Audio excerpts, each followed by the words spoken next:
Здравей! Можеш ли да затвориш за миг очи? Представи си, че държиш в ръцете си всичко, което си преживяла. Болка, очаквания, разочарования, трепети, надежда. Сега си и представи, че искаш да вземеш нещо ново с красивите си прекрасни ръце. Но те са пълни, може би препълнени. Можеш ли да вземеш нещо? Може и да можеш, но ще ти е трудно, най-вероятно. Както и на мен, разбира се. Новото влиза там, където има място. И където мястото е не само свободно, но е просторно и да усети, да почувства топлинка, любов, мекота, ефирност, нежност. Назад във времето в народните традиции, преди да благословят, се е случвало изчистване.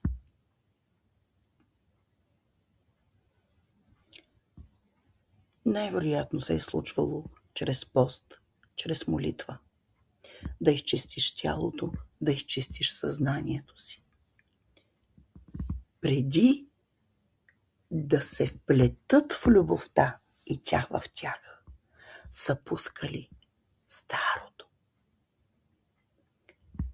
И преди да тръгнат на нов път, се сбогували с това, което вече си е свършило своята задача.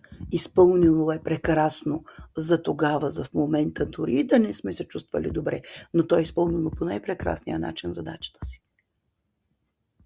Но за да тръгнем по новия път, трябва да се сбогуваме.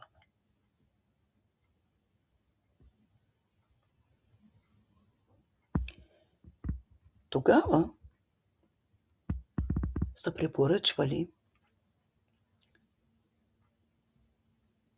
при освобождаване на такива неща, които вече на нас не ни служат, но продължават да ни тежат там. За да се освободи нещо, то трябва да е назовано. Да разбере, че е назовано, видяно, уважено. И тогава то приема, че е цялостно, а не просто го изхвърлят и се освобождават като ненужна вещ от него. Също така е хубаво да обясним, когато отделяме. Ти си част от мен, но не си цялата ми същност. Ти си само една частичка.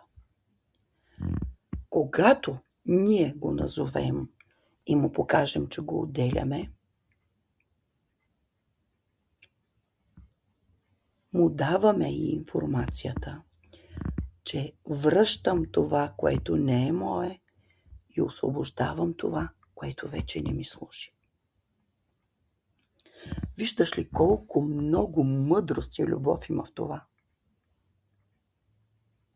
И днес ние с теб ще направим същото, като един дълбок реверанс, избор и ритуал. Не, това няма да бъде магия. Това ще бъде вълшебството, което случваме в себе си. Набави си, моля, купа с вода, малко сол, свещ по твой избор на цвят. Ако не харесваш свещи и не ти е приятно да палиш, добре, не го прави. Уважаваме и приемаме това. Ароматно.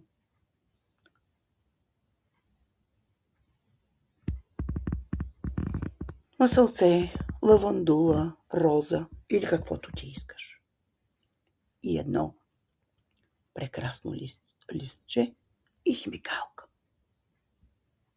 Най-удобната, най-правилната за теб и най-прекрасната за теб химикалка. Настани се удобно в пространството, в което се чувстваш себе си. Вдишай бавно. Издишай. Позволи на тялото ти да бъде меко и чувствително.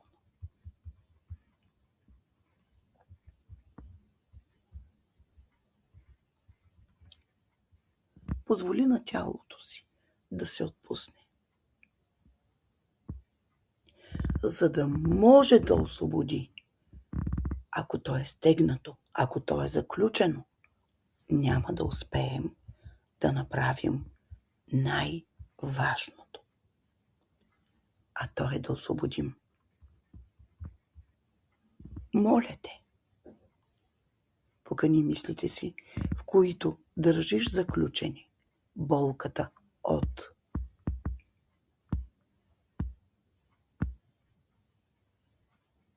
Изреди ги. Нареди ги като една красива броеница на една невидима нишка. Болката от, може би е от съученик от първи клас, от учител, който ти е погледнал намръщено, от това, че те се скараха, когато се спука топката, от това, че ни чака съседа да се качи в асансьора, от затръшнатата врата пред някого или пред теб, от това, че не ти направиха място в автобуса, а беше толкова изморена. Освободи се от очакването. Очаквах, че ще ме потърсят, ще ми пишат, ще ми отговорят, ще проявят внимание, ще ме одобрят, ще ме харесат, ще променя килограмите, че ще започна да се гримирам по-хубаво, че ще се включа в група, в която покоряват върховете на България и не само. Че ще се науча да карам ски, например.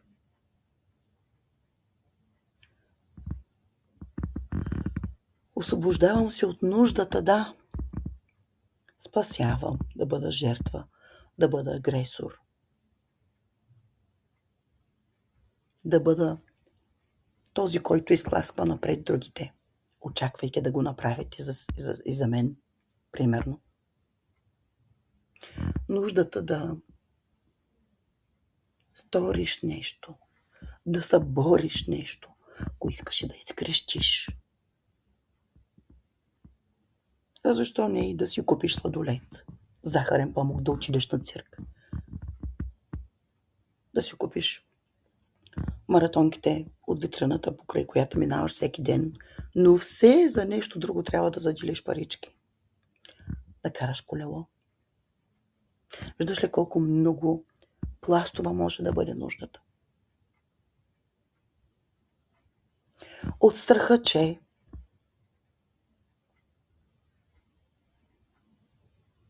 е тъмно, че ще закъснееш, че ще изпуснеш нещо, че ще подраниш, че ще те одобрят, че няма да те одобрят, че не те харесват, че там някой преди време е казал нещо, което продължава да те страхува. Не мисли за другите неща, които искат да се преплетат с това. В момента се фокусирай върху това. Не позволявай на ума да влезе да те погадиличка, да ти щипне по носето и да ти каже: я сега не дей тук се занимава, ние слушай тази Красимира Колева какво ти говори. Ти сега си прави каквото си знаеш. О, мила моя, за да освободим, е нужно да го направим.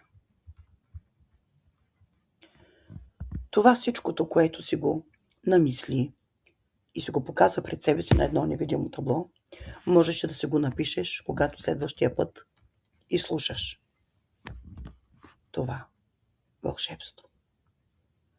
Когато напишеш тези мои препоръки и добавиш своите и тези, които искат да се споделят и са в този ред на мисли, напиши, избери си листа, подбери си най-хубавата химикалка, сгъни на края листа, погледни го и му кажи: виждам те, благодаря ти, пускам те. Можеш да го разкъсаш или да го запазиш, като си осигури безопасно място. И просто гледай как изчезва. Когато изгориш този лист и си направила едната част от ритуала, ти припомням, че препоръчах да си подготвиш и купа с вода и сол. Сложи, моля те, тази сол във водата, потопи ръчичките си, избери си коя искаш, лявата, дясната и двете, или няколко пръстчета красиви потопи и кажи: освобождавам действията си от миналото. И както си потопила тези хубави пръстчета, измий символично лицето си. Измий го. Докъсни го с капчиците вода. И си кажи: освобождавам образа, който съм носила. Сега докосни сърцето си и кажи: освобождавам болката и задържаната любов. Докосни и очите си и им кажи: позволявам си да виждам новото. Аз съм свободна да започна отново. Ти си герой, мила моя прекрасна. Гордея се с теб и се радвам, че се довери на този прекрасен ритуал и на мен. Благодаря ти. Прави този ритуал толкова пъти, колкото имаш необходимост. Когато пожелаеш, но препоръчвам да бъде с поемане на въздух на ритуала и на това, което се случва. Защото ако го правиш няколко пъти през деня, той ще се измори и няма да знае какво се иска от него. А именно преуморяването е това, което беше причината мислите да искат да освобождават и да освобождават. Или по свой усет и както на тебе ти пожелае душата, тялото и мислите. Прекрасна си. Благодаря ти.